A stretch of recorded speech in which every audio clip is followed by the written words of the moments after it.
Yeah.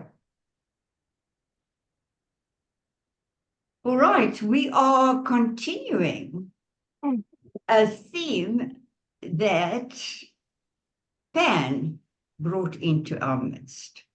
You know, I'm a trained logotherapist. I did my training with Viktor Frankl. I knew about dream analysis, but I didn't really focus in on it.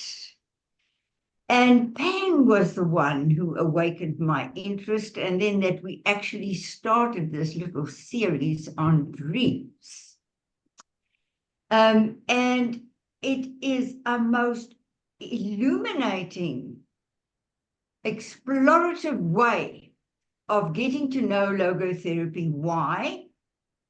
Because, as Frankl stated, the whole aim and object of logotherapy is to heighten our awareness of the meaning of our lives and to become alert and vigilant and ready to live our lives. And that he said that the unconscious, things that we are unaware of, should become conscious so that it's directly in our face as a realization. And all of our work with clients and that we train our students for is to meet our clients at the levels where they are. And clients come to logotherapy because of a dissatisfaction. Like Frankl said, the heart is restless until it is found, and not only found, but realized meaning. So they come to us because they feel, I'm not quite there yet. There must be more to life than what I have. Or because they feel conflicted and stuck. And they want, and the inherent will to meaning is a meaning of movement. It's a meaning forward. To meet a call that comes to us from the beyond, from the future, to move into and make progress. That is what logotherapy is. And if we look at the content of dreams, we also get a sharp insight into the kind of problems are back. Now, tonight's theme is the wake up call of dreams. And you know, just as an overview, Pan made me aware that there are different layers to dreams. This whole process by an analysis of a client that she knows very well and who had a real crisis of meaning around her face. And it made me aware that apart from the typical emotional conflicts that we get in the psychological unconscious, there's a deeper layer. And Frankl kept on putting the focus there. That we, in essence, are spiritual. In other words, in essence, we have a will to meaning, a will to make sense out of our lives. And we have to move through all the challenges, the obstacles, and the problems that are actually there for a purpose. Because as we contemplated last time that Mark brought out what was so evident in my dream, the tension between what is and what ought to be. That we don't become complacent or stuck. But that there is this urge from deep within us that Frankl called the spiritual unconscious. And where he said, we know that we intuitively know that we are connected to more than ourselves. And our whole life actually is an outreach to connect. Because, something that makes sense, and, one thing is meaningfully connected to another, and it's an aha, yeah, now I understand it. Now it makes sense to me. Now, the whole urge, and I think that, as Frankl said, that logotherapy, he laid the foundation. Don't try and to lay it again. But we build on that foundation, and he said he wants to elicit from us what we should elicit from each other and from our clients, this creative flow that can add to, enrich, make us understand even more.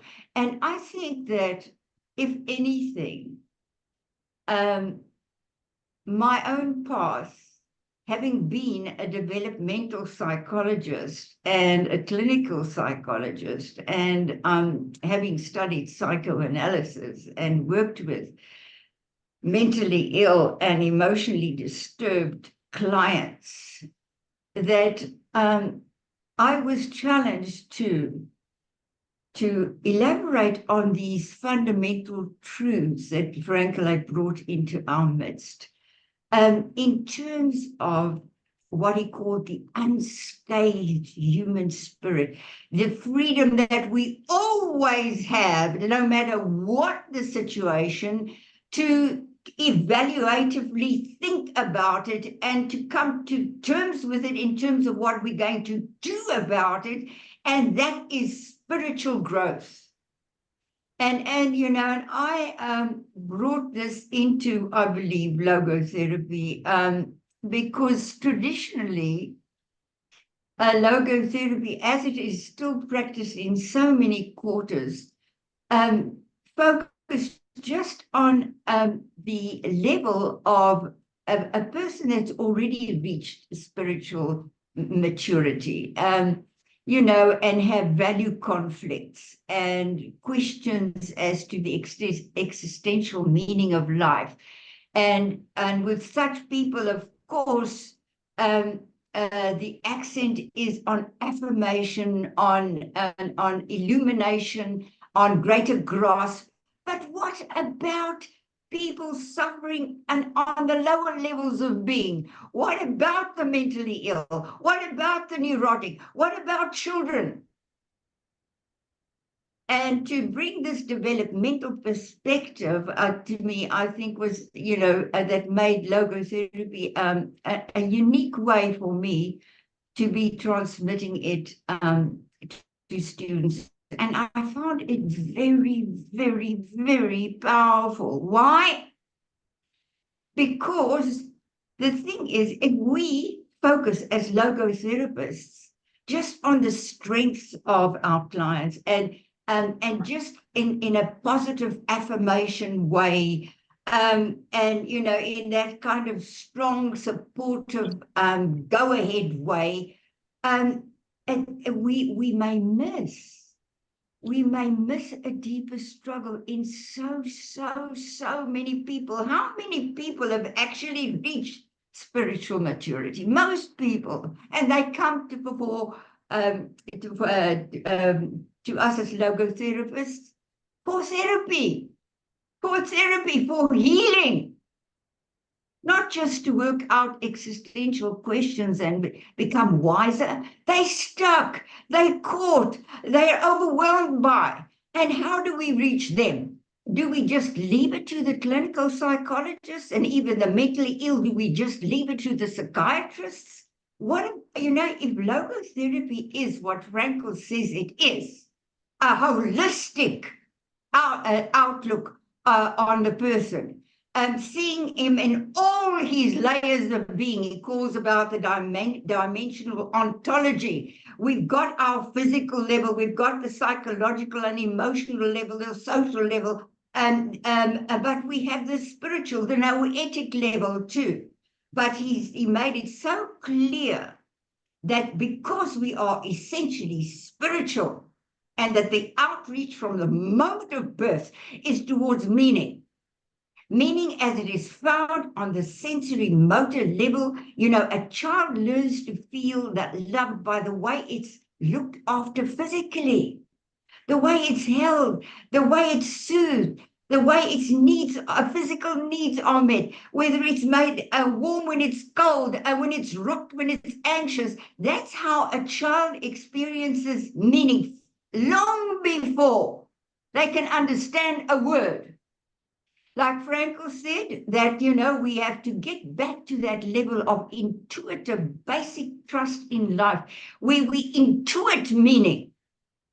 We sense the other person. In which way? Through love, through expressed love. And that is, on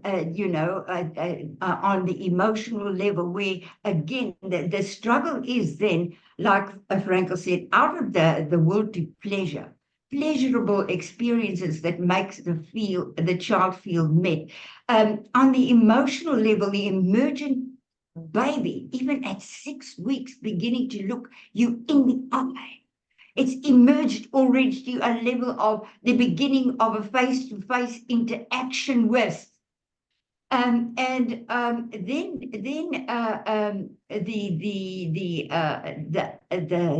meaning embedded in this phase of development. And that's so often where so many conflicts arise in our lives that we didn't have. We didn't have those perfect family relationships.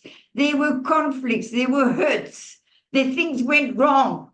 And what did it do to us? It diminished our sense of worth, our sense of being. Like Frankel said, logotherapy is based on two fundamental principles: the unconditional meaningfulness of life and the unconditional worthiness of the person.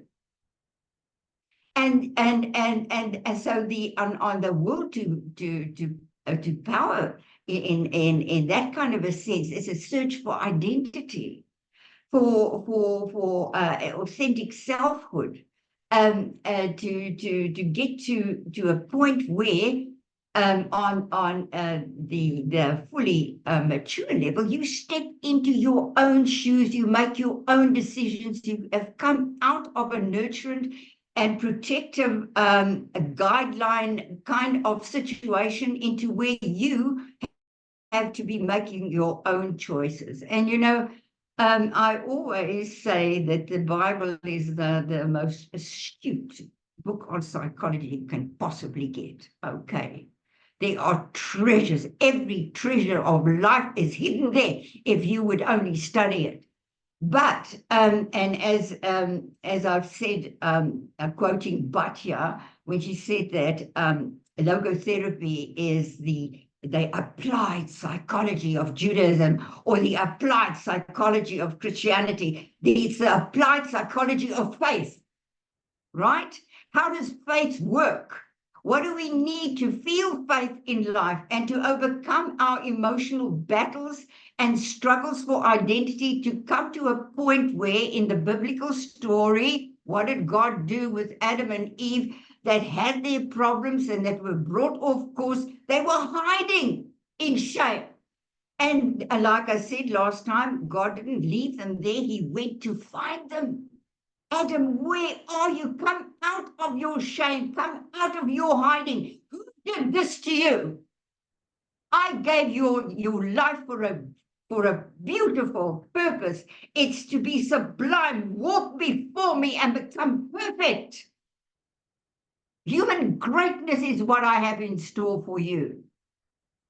And therefore, Adam and Eve being forgiven and their weaknesses and their vulnerabilities covered by and a vow on God's side, like love is always there, unconditionally there, meaning is always there for us to find and to experience under all circumstances.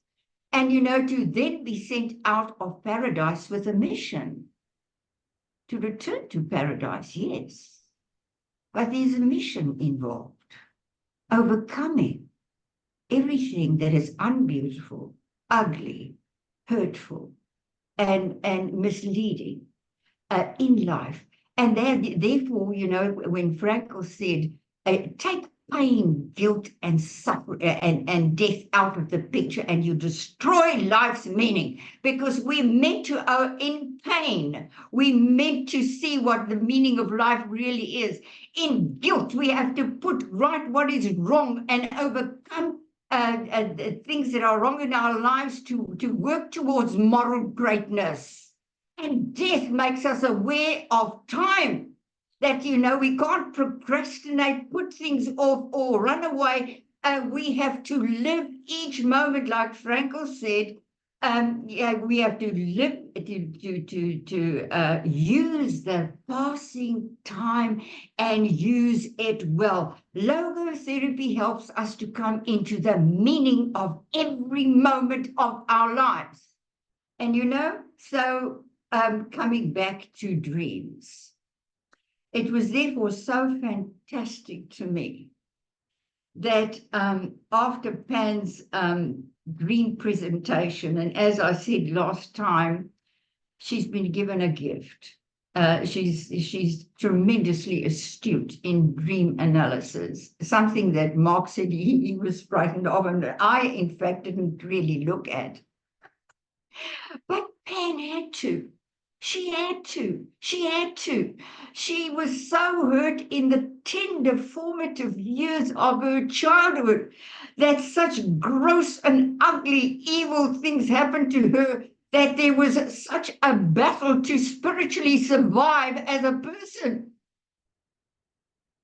And her story, really, I echo it in almost every article and book I write. I've eternalized you, Pan. I've eternalized you. But that these things that she had to so defend against and hide away from in order to survive. You can't cope with such trauma. That she went into therapy, and on all these horrific events that were repressed into her unconscious was brought to the fore. But unfortunately, that therapy, because it focused so on psychodynamics instead of noodynamics, got embroiled in transference and countertransference. And this just where we are. One of the Serbian students said, God, must we be qualified in psychoanalysis before we can do logotherapy? No. We surpass psychoanalysis, because it's not just a question of bringing that trauma to the fore and working through it and, re-experiencing it with the therapist as now the surrogate mother that you had problems with. No, there's no transference and countertransference in logotherapy. There are sacred boundaries and a professional boundary on the part of the therapist. I do not allow clients to intrude into the privacy and sanctity of my own life and use me or manipulate me, which they often try to do, because I have to confront them with what? With what is life asking them. Don't project it onto me. Don't try and struggle it out with me.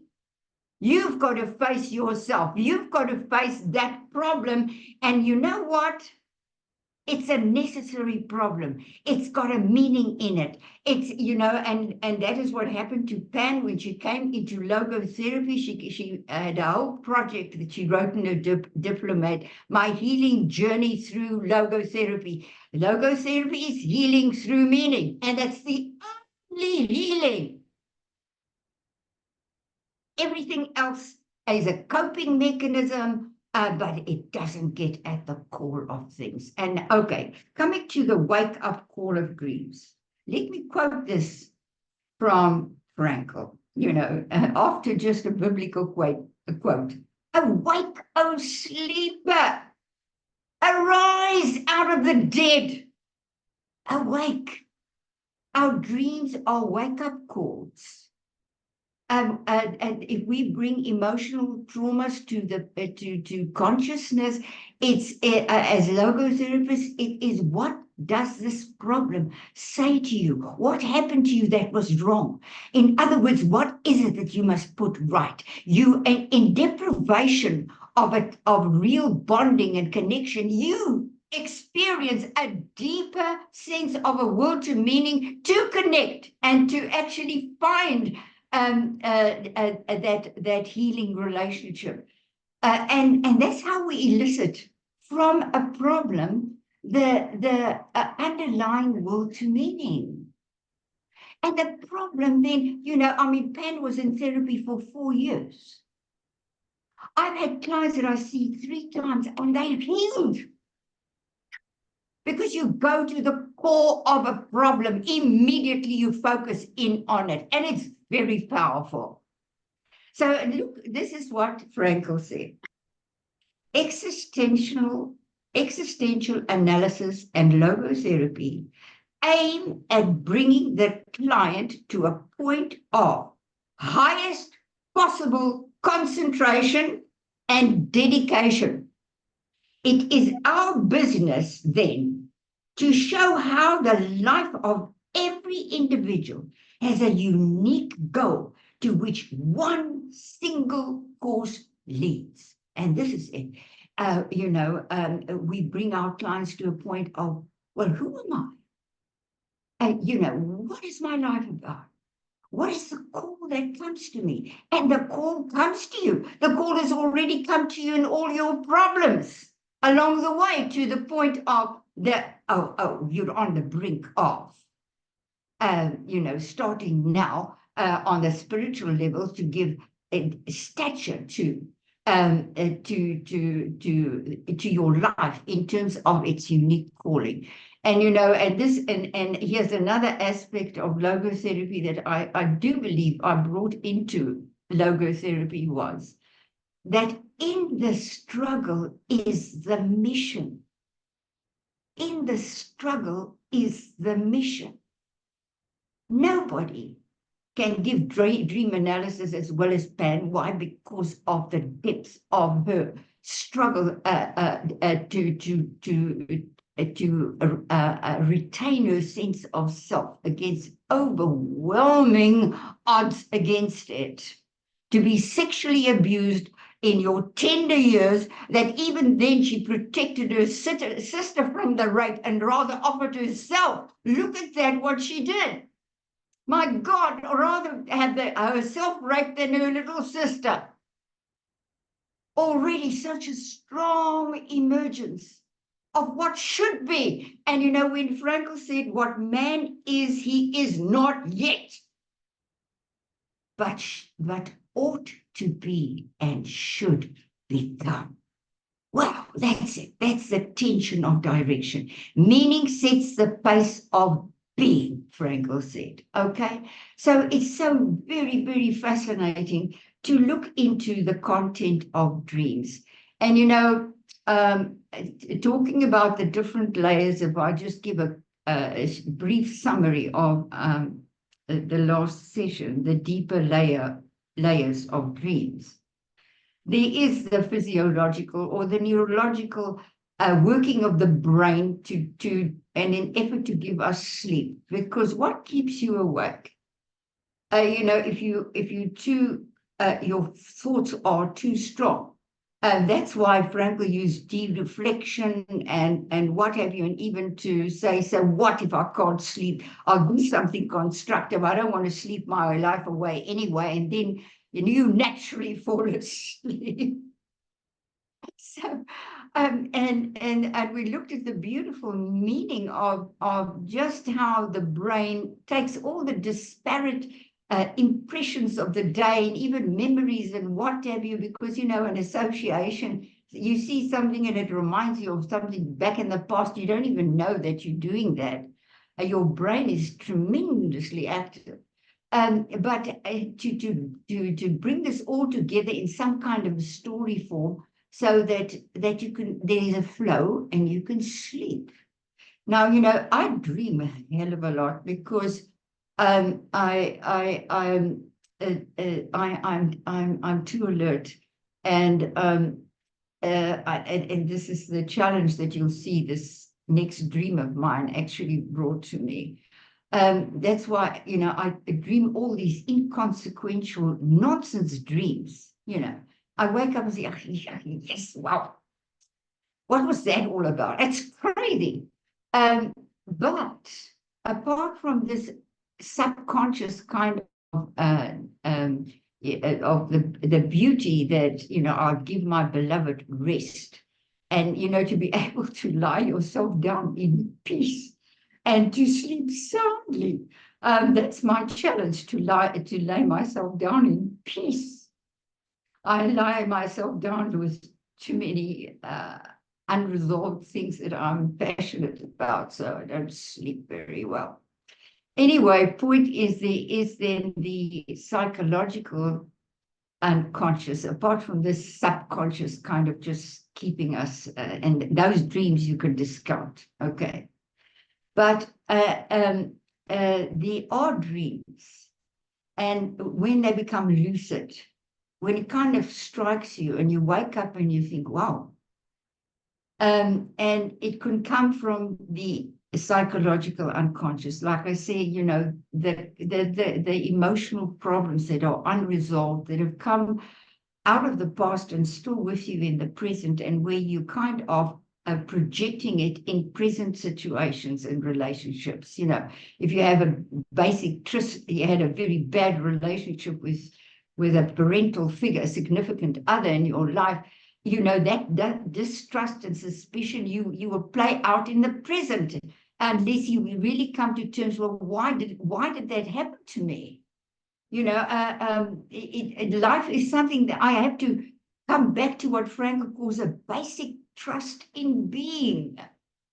So there's the dreams out of the psychological unconscious, and that we would then bring to the fore in terms of looking at the meaning of those conflicts and how to deal with them, and release the client out of the stranglehold of misperceptions and of forming negative ideas about themselves, and feeling very distrustful about life, very afraid of living. And that's where Frankl said the fight-flight syndrome works. You escape, you want to deny, or you fight it. You're always in some kind of conflict situation. The fight-flight syndrome that shows itself in your adult life, when these childhood and formative years, when you were impressionable, were made wrongly upon you. Okay. Like I said, psychopathology is a lie. It leaves us with wrong impressions, and we have to come to the truth of who we really are, and what life is really about. And that's beautiful. That's fantastic. Anyway, but then what was fascinating after Pan's presentation, and we spoke about the deeper layers, the different layers of the unconscious, and where Frankl spoke about the unconscious God on the deepest of spiritual levels, where we intuitively know that we are called to connect with that which will give our lives purpose and direction.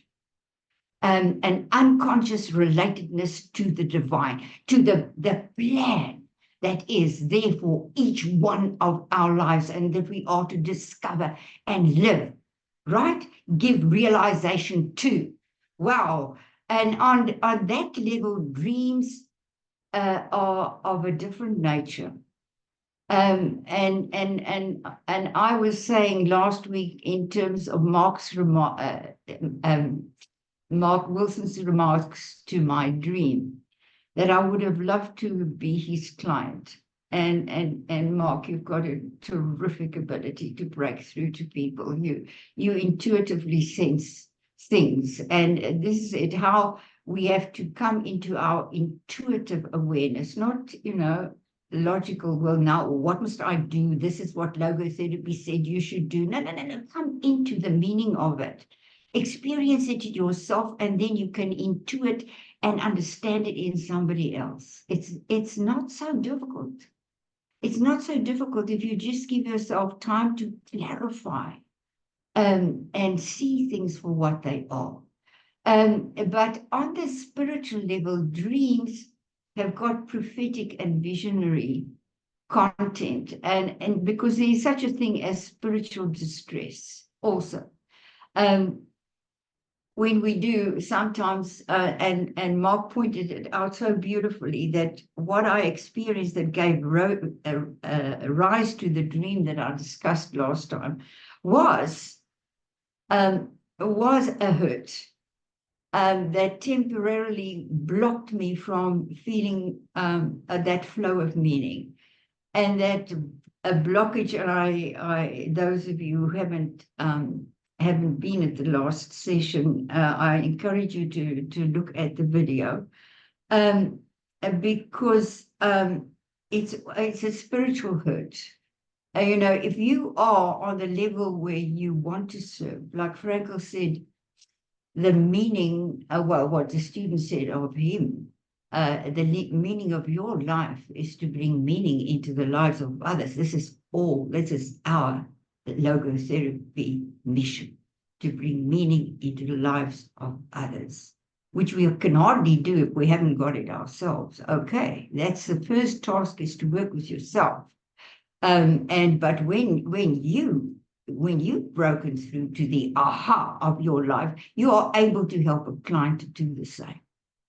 Like Frankel said about the camps, what if only a few reached that heights of moral greatness in the most devastating circumstances imaginable, where life was threatened and assailed on every single level, on the physical level, on the emotional level, on the spiritual level. You even your identity were taken away from you. You were given a number on the list of the unwanted. My God, to rise up in the way that he did then, with the self-transcendent power of the human spirit, to say no to what was happening to him, and saying yes to life in spite of. Oh my God, that's healing, to say yes to life in spite of. And sometimes more deeply because of. If I didn't, I so often hear clients and even students say, if I didn't go through that, I wouldn't be where I am now. Because I'm actually, and this is what made me do my doctorate with Holocaust survivors, the ability to experience joy in the midst of such a terrible world. Because you've got a sense of mission. You will do your little part. And I'm so grateful. And it comes out in the second dream that I'll briefly share with you. And I must stop now. I mustn't talk too much. But that it's just a part you have to play. That you just have to fill your own space. But that space is immensely unique. Nobody can fill that space. If you don't fill it, it remains empty. And those who try to take over that space, they are the evil ones, okay? Those who want to dominate and oppress and kill off and make a lawlessness a way of life. These are, unfortunately, people can go that far. Like Frankel said, Hitler couldn't have been what he was if he didn't trample his own conscience underfoot and fought it. That's why we've got death cults today. You treasure life, we're told by our enemies here in Israel, but we treasure death. It gives us a sense of power to seek you out in your vulnerability, in your problems, in your dissensions. We will put you down and we'll take over your land so that the name of Israel won't be remembered anymore. That's evil. And so just as much as we withstand little evils in ourselves and say no to, I'm not going to be a victim. I'm not going to accept this definition of myself. I will certainly not judge others and do to others what has been done to me. I'll do the opposite of what I wanted others to do to me and what they should have done to me. Right? This is the what man is, and he is not what he should become. Overcome evil in all its forms, and also, unfortunately, in the world, that we have to take up the sword against Amalek, a physical sword. Amalek was the enemy that attacked Israel when it was going through the wilderness, without a home, on the way to finding that home, coming out of captivity, out of slavery, out of bondage, of cruel subjection by evil people and by evil. And wandering through the desert, what did they do? They attacked the rear, the weak, the ones that were lagging behind. And that is the spirit that in the Bible God said, I will stand against Amalek through every generation. And it's difficult to understand, because in the end we want to have peace where nation will not lift up sword against nation. But for heaven's sakes, if we don't take a stand against evil, and if we don't protect our own by saying, we will go after those who try to kill us, we won't lie down and let them walk all over us. There's a sword of discernment, which is the sword of the Spirit that brings judgment. But there's also a physical sword. Unfortunately, there are going to be those that are going to fall away in the pits of evil that they've dug for others. They've fallen into it ourselves. This is part of the awesomeness of choice. Choose this day whom you will serve, life and blessing, or death and cursing. Wow, wow, wow, wow. And conscience is our interpreter. This is how we find our moral compass in life, and in our growing understanding of what is good and right and beautiful in comparison to what is not. Right? So, okay, the dream that I dreamt was on a spiritual level of distress. I had a temporary blockage as a result of hearing with great hurt that there are students that have kind of difficulty with me, that think I'm too intense, or I go overboard, or I'm too much, and they differ from my political views, as being so Israel-centered. But God, okay, my book that I'm writing is Logotherapy on the Ultimate Level through the story of the Jewish people. So, this is the book that Pan said I'm panicking about, that in the years are passing and I'm near the end of my life, and will I finish this book? And I always knew all my life long that I was going to have to write a book like this. And even when I was young, I said, oh, God, give me a tongue that I'd be able to speak to the least, that they might understand what I'm saying, because what's the point of my having revelations and understandings if I can't share them? So this is my passion, and I am anxious, okay? And it came out in this dream, and you analyzed it so well for me. When you especially you even make slips of the tongue in logotherapy, okay? My slip of the tongue when I said I had this dream about getting onto a fast-moving bus. Life is now so fast, so, and there's so many distractions, and to focus in on what you have to do is difficult. And I sort of had this dream of struggling onto this bus that didn't stop for me in my old age. And I said to the driver as I scrambled on with this huge bag of seeds that was open at the top, and I was so anxious about losing the seeds. that I said to him, you know, I reprimanded him. And thank God, you know, the scene shifted in my dream where I was on another bus, where I was relaxed and I could see this beautiful scenery. And I so wanted to share this scenery with others. And it moved on to then a home with a view. I wanted a view, and I, you know, and I had this dream about chairs on the upper balcony of our duplex apartment with this fantastic view. And you know, but the chairs, the wooden chairs there had grown old, and they had to be discarded.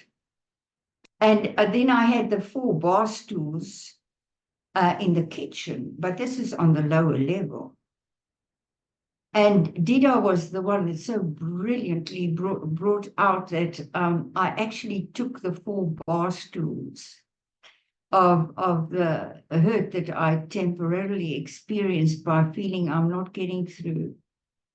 I'm not successful in my passion to reach people. That the dream had this strong, reassuring sense about it.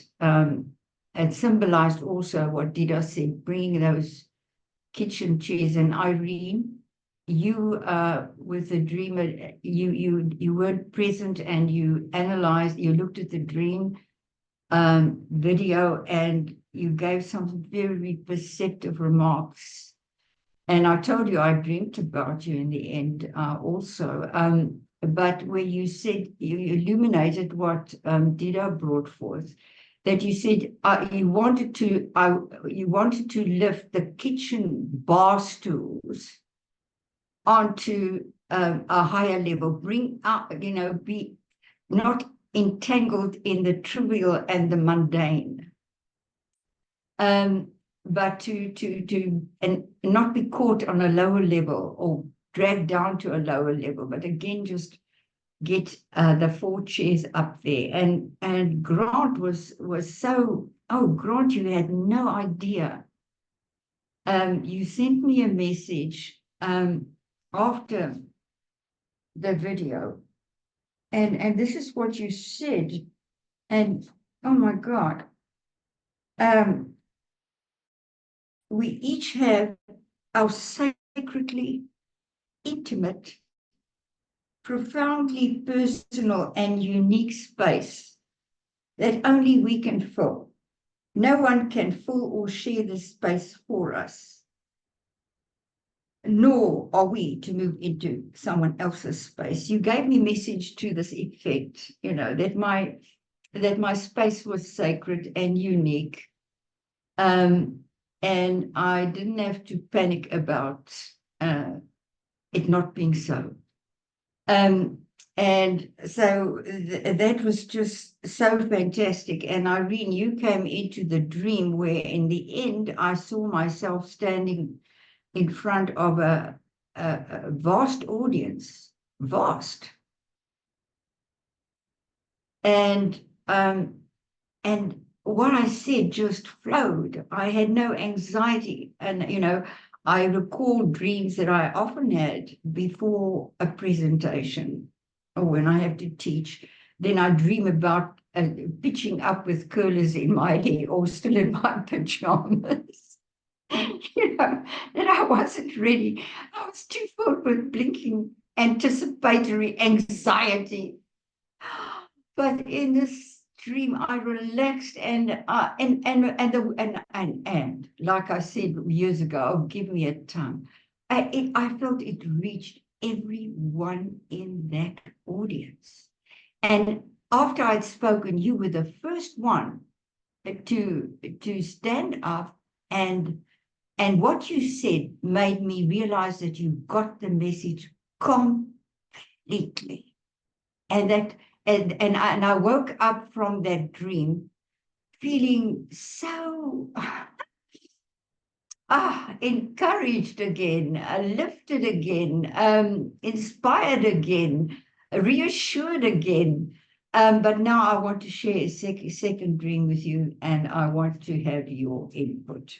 And but before I do that, Pan. When you made the remark about my book, well, no, others don't know that I'm writing this book. You do, because I asked you to help my poor husband edit the book. I'm Afrikaans.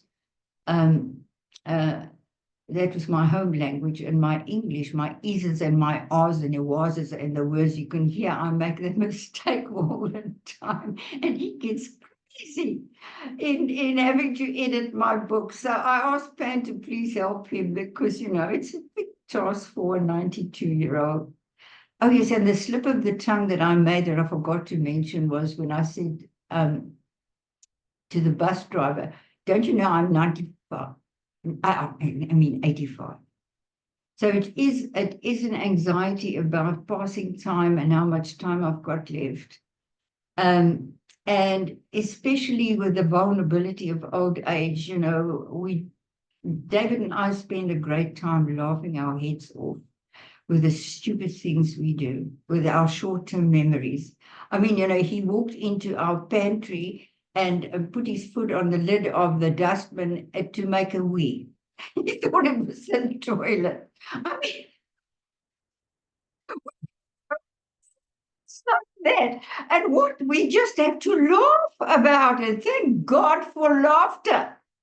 And this brings me to my second dream, because I think I'm too tense. I'm too tense about, and I need to relax more. Now, here's my second dream.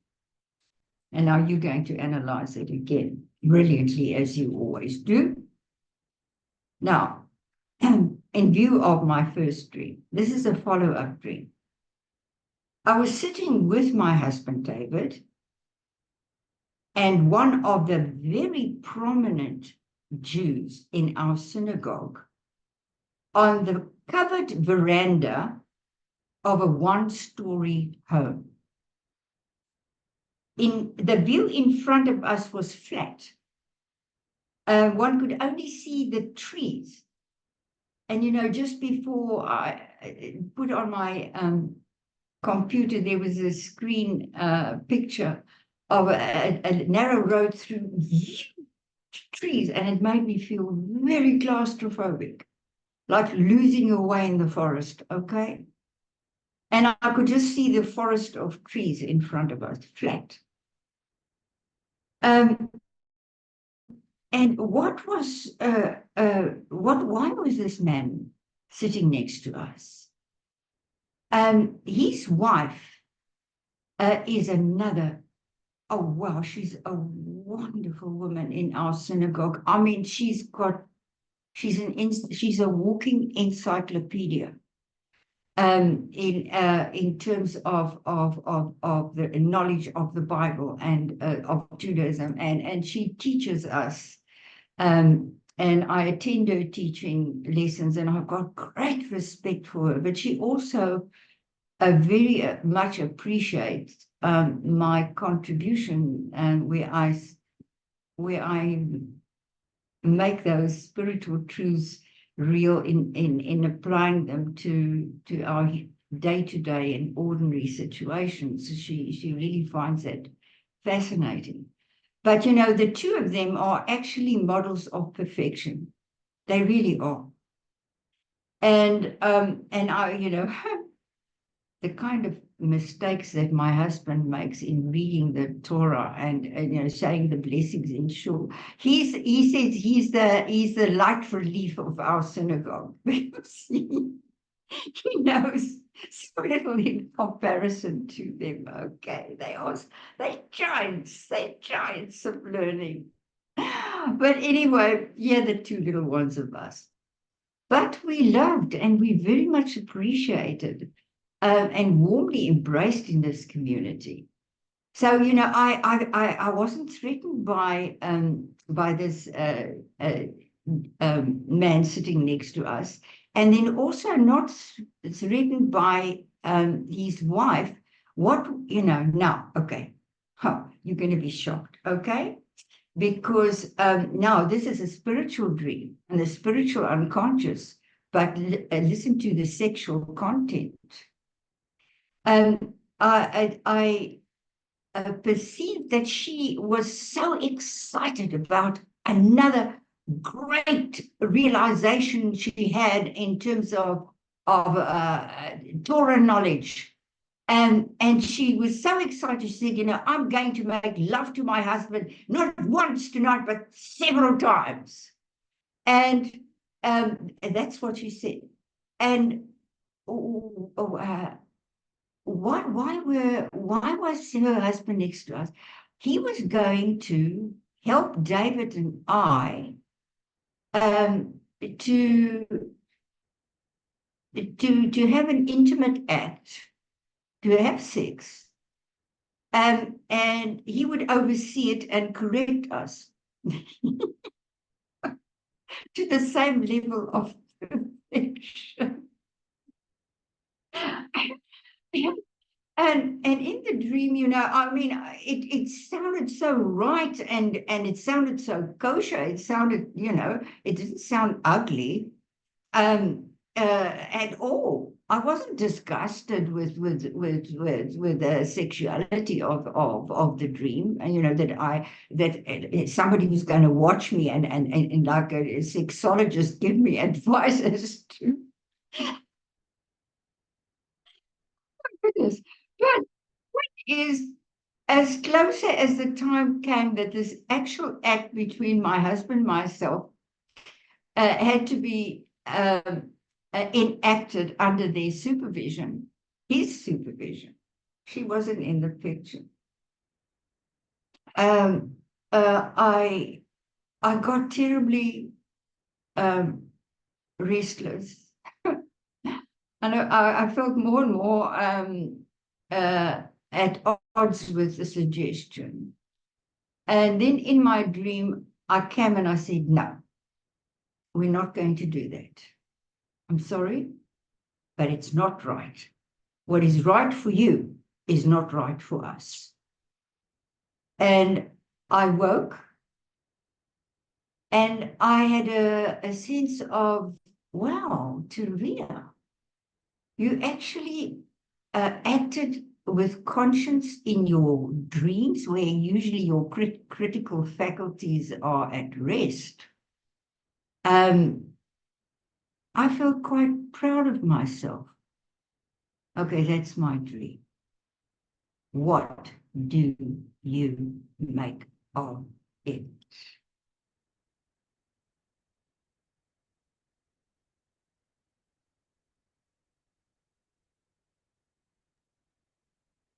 I am wondering why in the beginning you didn't see it as wrong. You quite agreed to this kind of supervision and you didn't see it. Dida, can you speak up? Why can't I hear well? Yeah? Yeah, I'm sorry, my voice is still very sore Oh, with illness, but I'm wondering why in the beginning of the dream you didn't see this suggestion of supervision as wrong, and all of a sudden it changed, that you came to your conscience and you said, yeah, no, what is right for you is not right for me. And then you yeah. were proud of yourself. I wonder what what was it in you that played the first part that you didn't see it as Yeah, yeah, yeah. So if I was your client, you would ask that question of me. Very good, Dida. Very, very good. Very good, because there's a great contrast there, isn't it? That at first I felt it was perfectly fine.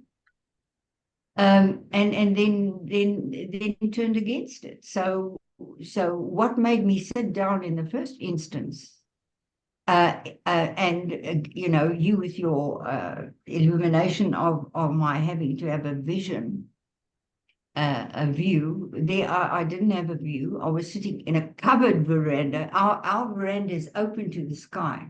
yeah. And this one was covered. We were sitting on a hard bench. It wasn't relaxing. And the view was kind of threatening. Just a conglomeration of trees. I couldn't see clearly. So if I had to respond to you, I would say I didn't have clarity. I fell for something.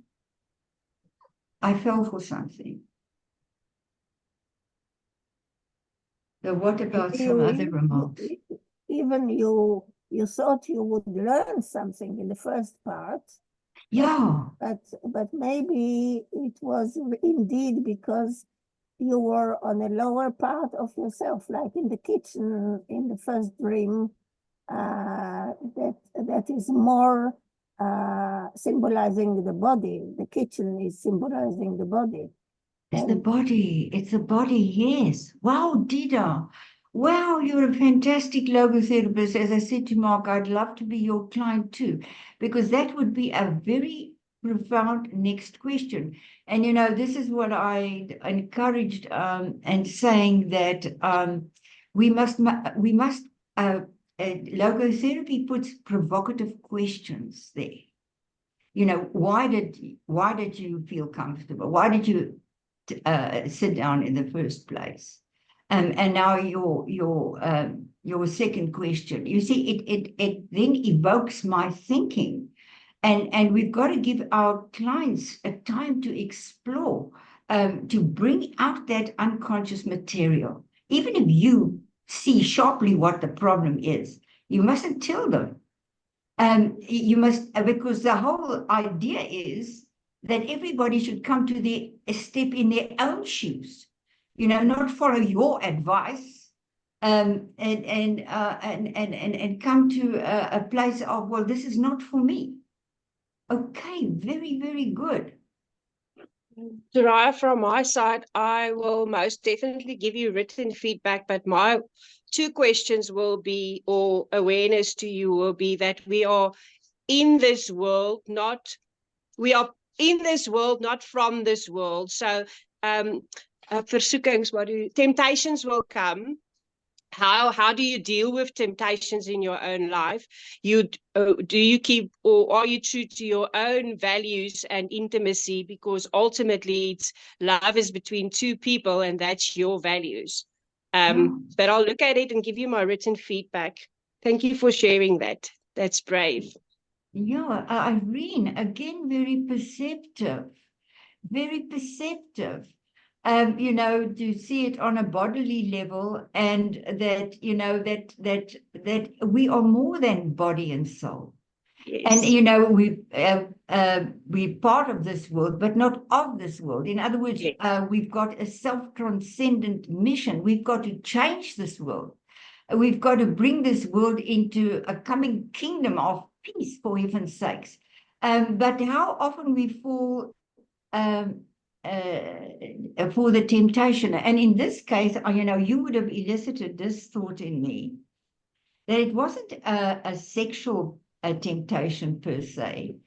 It was more like you then elucidated to me. It's something that doesn't fit in terms of my spiritual being, that I fell for the temptation to, now I really want you to, anybody else to come to the realization I came to, and I'm not telling you what it is. But why did I fall for this? What was attractive about it? Why did I think it was good? And why wasn't it good? Perhaps it could be the fear of rejection and exclusion, but that's something we have to tread carefully. Oh, wow. That's another point. We want so very much to be accepted, and included by figures that are really authority figures, figures to look up to. We don't want to feel at odds with them. But now, okay, do we always have to live up to parental visions for our lives, or to the norms of society, or according to the dogma of a particular religion, or to the technicalities, the theoretical principles of logotherapy, or then we kind of secondhand. For me to be like they are, it's not me. Then we're So thank you. conforming. You would have opened that up for me. Yes. Like you said at the beginning, we have to be true to our own calling, our own voice, our own Adam. Where are you? What are you doing? Not filling someone else's space. Exactly. And what do you think? Because a very strong part of the dream is a feeling of incapacity. My age and my husband's age, we don't have sex anymore because it's too hard. It's too difficult. There's too many things No, that but then again, pain, you're and looking then at the physical. ouch, no, it's like love has transcended sexual boundaries. But the sex at the time, I had my peak moments. In our younger years, I loved him to bits, and we reached such ecstatic points of union through intercourse. But now our love for each other is actually deeper. And I still think sex is a beautiful, beautiful thing in its right context. The union, the becoming one, the two shall become one flesh. That's true sexuality, spiritual sexuality.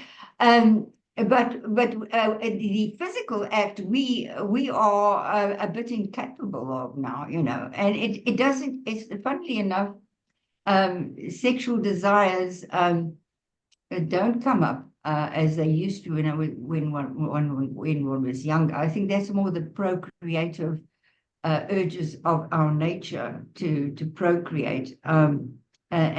But unlike the animal, with us, like Frankel said, it's only love that makes sex human. Yeah. It's not like an animal, just when they're on heat, what can they jump on everybody? But yeah.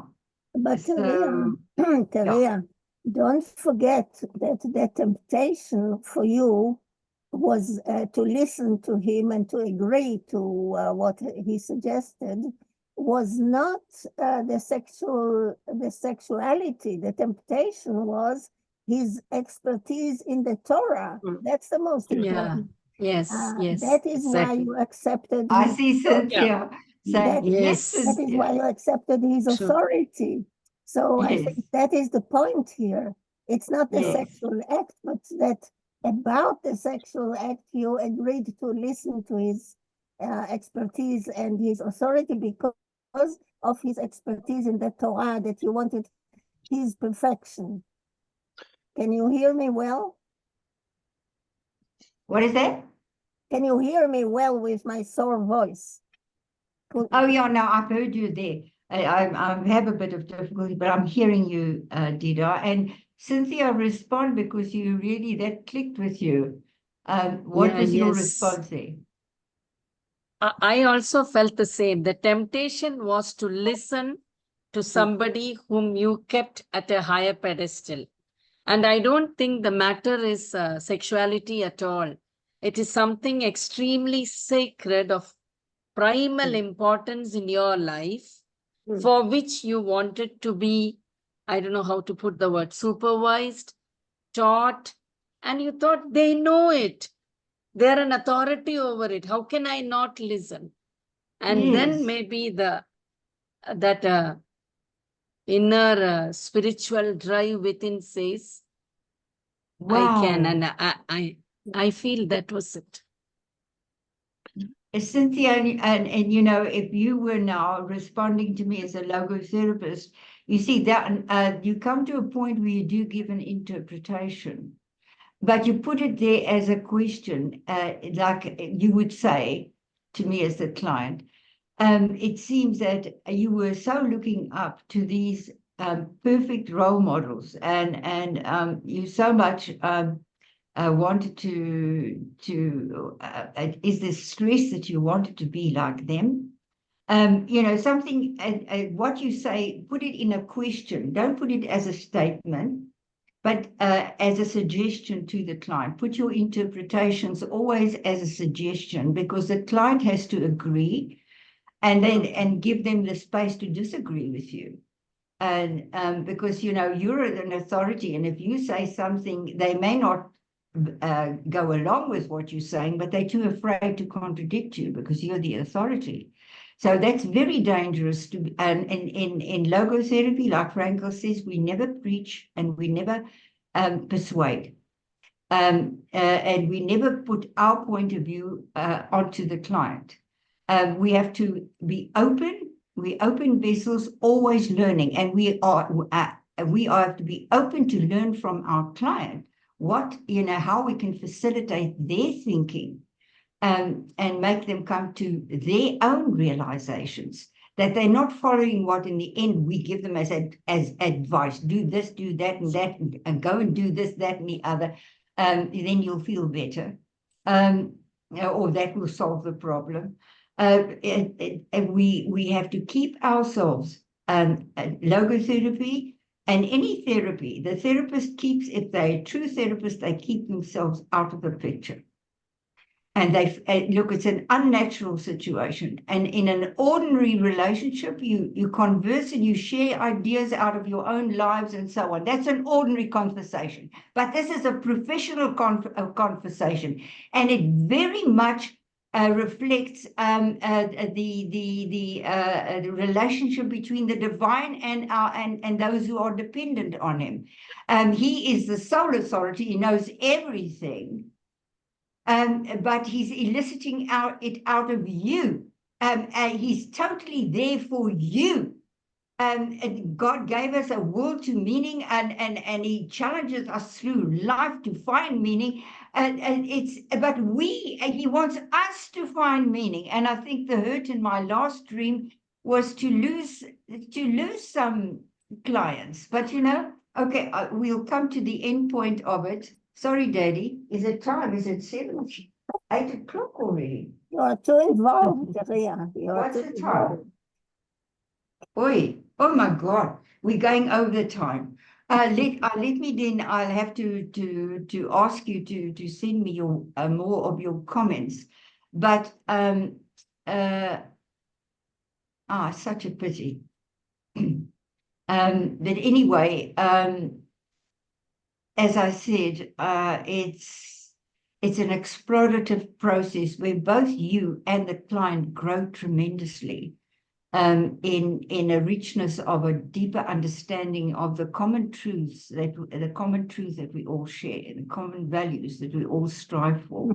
But okay, I just wanted to tell you what my own final realization was, and you can, with your comments, add to that, or I'd love to add to it, because what you've added to my last dream made me realize far more than I myself realized. Okay, there was especially the realization. I'm saying this now because this is the follow-up dream.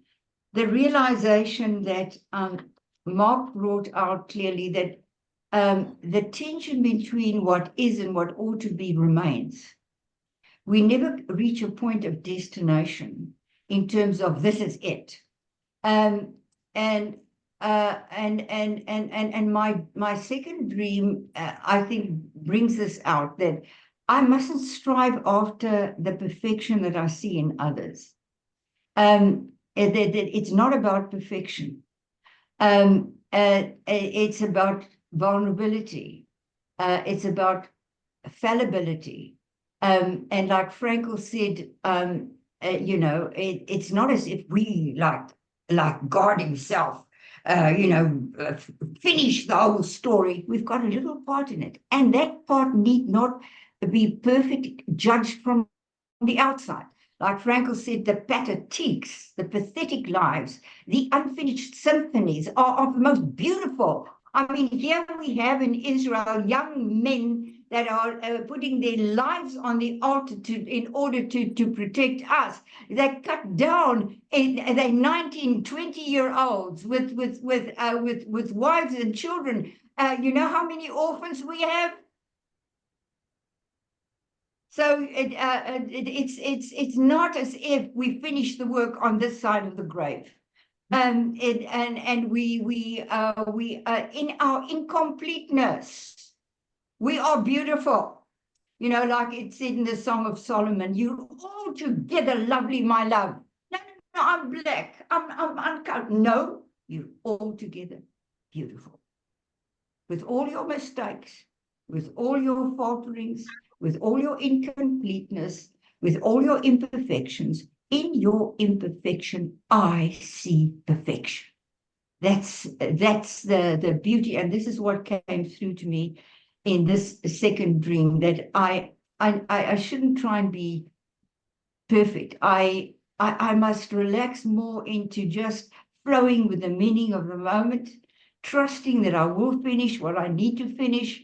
And, you know, I mean, it's something that would, please God, somebody would read the book after I've died.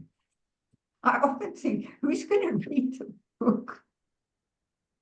The very fact that I wrote it is a testimony, okay, even, but there is a reassurance that everything that you have achieved in your life, like that first dream with the seeds, it will not fall into the ground and die. It will bring forth what it is supposed to bring forth. So because, you know, David and I, in this dream, we're sexually imperfect. I mean, we're faltering. We're in our old age.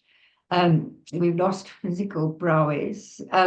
But, you know, the outward man may perish, but the inner man goes from glory to glory.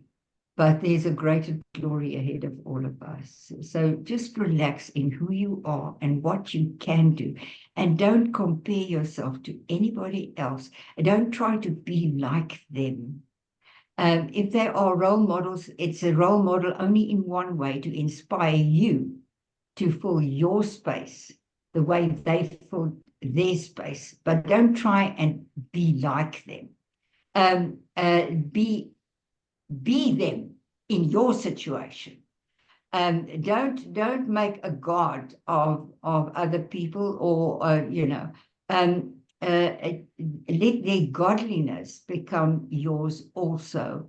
That is the message of a true role model. So, okay, my husband, it's, you know, we didn't have supper yet, and it's all over 8 o'clock. So thank you, Coral. But please give me your feedback. I feel there's so much more to discover. But, and Pan, I made a mistake last time. It's not, we're looking very much forward to what Coral is going to give, but our next session is, and it'll be, we're continuing this, where Pan would be analyzing a dream of a very disturbed young man. Okay?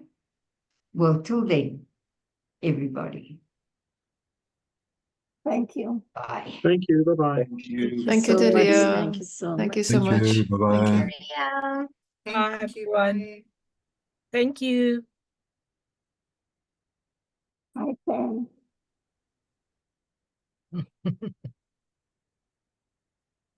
Love you, Dida. Love you, my dear. I'm just coming out of COVID. Cheers, Mark. Bye, Dida. Bye. I'm trying to Bye, leave. Cora. Ciao.